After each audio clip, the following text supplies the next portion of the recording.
राम दोस्तों, मैं आपका Ravi sir study of Jogi channel में स्वागत करता हूं। दोस्तों, आज हम इस वीडियो में एक इम्पोर्टेंट चैप्टर के बारे में बात करेंगे, यानी एक इम्पोर्टेंट बात करेंगे हिस्ट्री से रिलेटेड। ये समझ सकते हो क्योंकि हम सब्जेक्ट को समझेंगे, क्योंकि किसी भी चीज को समझे बिना हम उसको नहीं कर सकते। चैप्टर कर लेंगे, रट लेंगे, वो अलग बात है, लेकिन इतिहास को समझना जरूरी है, या कहे तो व्हाट इज हिस्ट्री, इसको समझना जरूरी है। वैसे तो व्हाट इज हिस्ट्री या इतिहास की परिभाषा हम आसानी से दे नहीं सकते, क्योंकि अलग अलग इतिहासकारों ने अलग अलग दी है, लेकिन फिर भी उसको हम समझने की कोशिश करेंगे आखिर हिस्ट्री क्या होती है, या फिर हिस्ट्री कितने भागों में बटी होती है। सभी को पता है 3, लेकिन नाम याद नहीं सभी। तकरीबन मैंने भी क्लास में कई बार जब क्वेश्चन करता हूं तो सब एनिशिएंट, मिडियल, मॉडर्न ही जवाब देते हैं, जो कि इंडियन हिस्ट्री बटी हुई है, ना कि हमारा सब्जेक्ट हिस्ट्री। तो इन सब के बारे में आज हिस्ट्री के बारे में बात करेंगे। उसके पिता कौन है, भारतीय इतिहास के पिता कौन है, सब कुछ इस वीडियो में बात करेंगे। तो जल्दी से हम आज की वीडियो को शुरू करते हैं।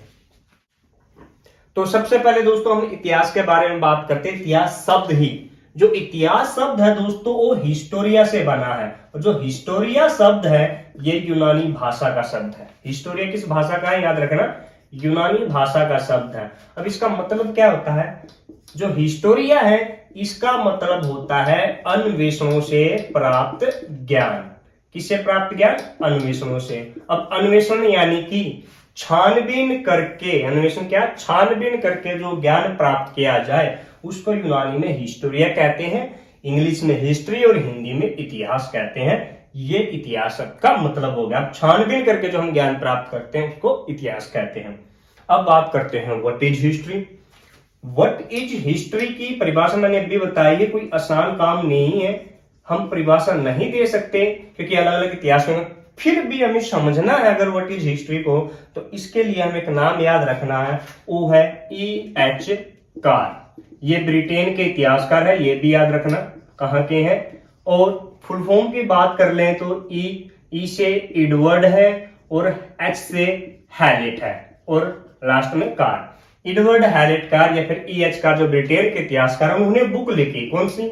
What is history. अब इन्होंने इतिहास की परिभाषा देने की इसमें कोशिश की है, जो कि काफी अच्छी है, समझ में आने योग्य है, आप समझ सकते हैं। अब क्या व्हाट इज हिस्ट्री इतिहास से जुड़ा, ये नाम याद रखना है E.H. कार का, जिनकी बुक है व्हाट इज हिस्ट्री। अब उन्होंने जो परिभाषा इस बुक में दी है वो दी है हिस्ट्री के बारे में कि हिस्ट्री इज अनएंडिंग डायलॉग। क्या है? अनएंडिंग डायलॉग है बिटवीन पास्ट एंड प्रेजेंट। अब इंग्लिश में इसका थोड़ा याद रखना, क्योंकि इंग्लिश में आसान है। हिंदी में बात करें तो इतिहास अतीत और वर्तमान के बीच एक अनंत संवाद है। ये हिंदी में थोड़ा अनंत संवाद में मुश्किल हो जाती है याद में, इंग्लिश में याद रहेगी, याद रखना। History is unending dialogue between past and present. क्या है अनएंडिंग? क्या डायलॉग? कैसे इसको समझना। अब देखो, P यानी कि पास्ट और अगला P यानी कि प्रेजेंट, इसको करते PST पास्ट, इसको PR कर लेंगे प्रेजेंट। अब इसको समझे अनएंडिंग डायलॉग कैसे हैं। अब पास्ट और प्रेजेंट, अब कोई भी इतिहासकार होता है, जैसे कि प्रेजेंट में ही इतिहासकार होता है, और उसको क्या करना है, खोज करनी है, कुछ भी सोर्सेज के लिए काम करना है इतिहास के, तो उसको सोर्सेज, प्राचीन भारतीय इतिहास के सोर्सेज पे मैंने जो वीडियो बनाई है कौन कौन से होते हैं, नहीं देखी, डिस्क्रिप्शन में लिंक मिल जाएगा, वहां से देख सकते हैं। वो खोजनी है। कहां जाएगा? पास्ट के अंदर जाएगा। प्रेजेंट से कहां गया? पास्ट में गया। ठीक है, अब ये चला गया, अब ये बीत चुका है, इस इतिहासकार के बाद ये मर चुका, कोई और इतिहासकार आया, एक नंबर है इतिहास, फिर दूसरा कोई इतिहासकार आया। अब इसको भी करना है, कुछ भी इतिहास में खोज करनी थी, ये भी कहां जाएगा? पास्ट में जाएगा। फिर कोई आ गया, या फिर आते रहेंगे ऐसे। या आज की बात करें, आज हम हैं इतिहासकार, आज के समय में हमें कुछ खोज करने, जैसे सिंधु सभ्यता की आज भी चली हुई है, तो हम कहां? पास्ट में उसको देखने के लिए जा रहे हैं। अब आने वाले समय में भी कोई इतिहासकार आएगा, वो भी तो कहां जाएगा? पास्ट में तो जाएगा देखने के लिए। तो ये अनएंडिंग डायलॉग है, ये जब तक सृष्टि रहेगी चलती रहेगी ऐसे ही। जो प्रेजेंट में आएगा उसको पास्ट में आना ही पड़ेगा खोज करने के लिए। तो इसलिए क्या है? Unending dialogue between past and present. तो व्हाट इज हिस्ट्री, ये इसका मतलब है। आशा समझ गए होंगे। तो इसके अलावा आपको और भी जो नाम याद रखने हैं, ये तो हो गया E.H. कार, जिन्होंने व्हाट इज हिस्ट्री। इसके अलावा इतिहास के पिता कौन है, कई बार वैसे हमने बताया भी है, फिर भी याद रखना जो पिता है इतिहास के वो है हेरोडोटस, जो कि यूनानी इतिहासकार है।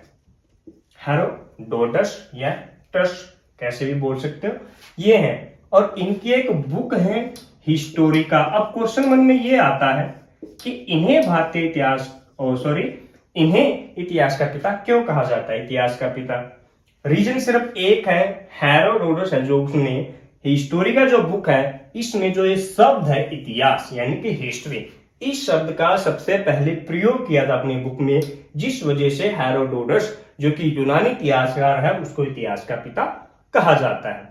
यहां तक हमने इतिहास के बारे में जान लिया, पिता के बारे में जान लिया है, और क्या है इतिहासकार के बारे में जान लिया।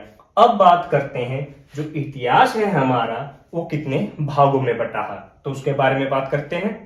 अब जो हमारा इतिहास है दोस्तों वो 3 भागों में बटा है। पहला कौन सा है, पहला है आपका प्राग ऐतिहासिक काल। इसमें ये शब्द आपको बुक में लिखे मिलते हैं लेकिन मतलब नहीं समझते आप इनका। प्राग ऐतिहासिक काल की घटना ऐसे लिखा मिलता है। सेकंड है आपका आद ऐतिहासिक काल, ये शब्द भी आपने लिखा देखा होगा कि आद ऐतिहासिक काल लिखा हुआ है। और तीसरा है आपका ऐतिहासिक काल, ये आपने बुकों में जरूर लिखा देखा होगा, ये ऐतिहासिक काल की घटना है, ये आद ऐतिहासिक काल की घटना है, ये फिर प्राग ऐतिहासिक काल की। इन 3 भागों में इतिहास बटा हुआ है, देख सकते हैं। अब इनकी परिभाषा 1-2 की बताऊंगा, तीसरे अपने आप बना लोगे। प्राग ऐतिहासिक काल कौन सा काल होता है, प्राग ऐतिहासिक काल वो काल होता है जिसमें हमें कोई लिपि नहीं मिलती, केवल हड्डी व पत्थरों के औजार मिलते हैं, वो काल आपका प्राग ऐतिहासिक काल है। अब हिस्ट्री में से किस काल को टेके, आपका जो पाषाण काल है वो सारा क्या है प्राग ऐतिहासिक काल, क्योंकि इसमें हमें लिपि नहीं मिलती, हड्डी और पत्थर के औजार मिलते हैं, समझ गए, लिपि नहीं। अब अगला, इसमें हमें लिपि प्राप्त होगी आद ऐतिहासिक काल में, लेकिन आज तक हम उस लिपि को पढ़ नहीं पाए, जैसे सिंधु सभ्यता, जो सभ्यता रख दी इसमें, यानी कि लिपि मिल गई लेकिन हम पढ़ नहीं पाए। एक में मिली नहीं, दूसरे में मिली तो पढ़ पाए, अब तीसरी क्या होगी, क्या बनेगी, हाँ इसमें हमें लिपि भी प्राप्त होगी है और हम इसको पढ़ भी पाए हैं। इसको बोलेंगे ऐतिहासिक काल, जो शुरुआत मानी जाती है 6ठी शताब्दी ईसा पूर्व में। ईसा पूर्व है, ये लिखना है। अब भारतीय घटना में आए तो इस समय क्या चल रहा, महात्मा बुद्ध, जैन धर्म ये चले हुए, 16 महाजनपद का उदय भारतीय इतिहास में देखे तो वो समय पे। तो ये था इतिहास कितने भागों में बटा है, उनकी परिभाषा। अब हमने क्वेश्चन शुरू में किया था इतिहास का पिता, तो हमने बता दिया भारतीय इतिहास का पिता कौन है।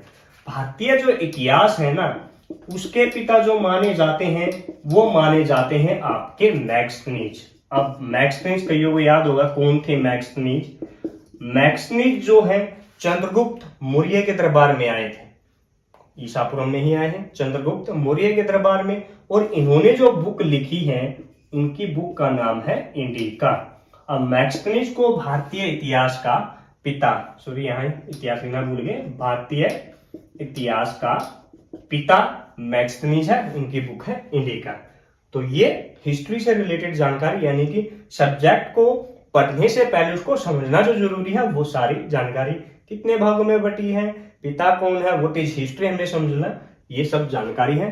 तो दोस्तों आशा है आपको जानकारी अच्छी लगी होगी। अगर वीडियो जरा से भी अच्छी लगी तो प्लीज वीडियो को लाइक शेयर और कमेंट करें और हमारे चैनल को सब्सक्राइब करना ना भूलें। धन्यवाद।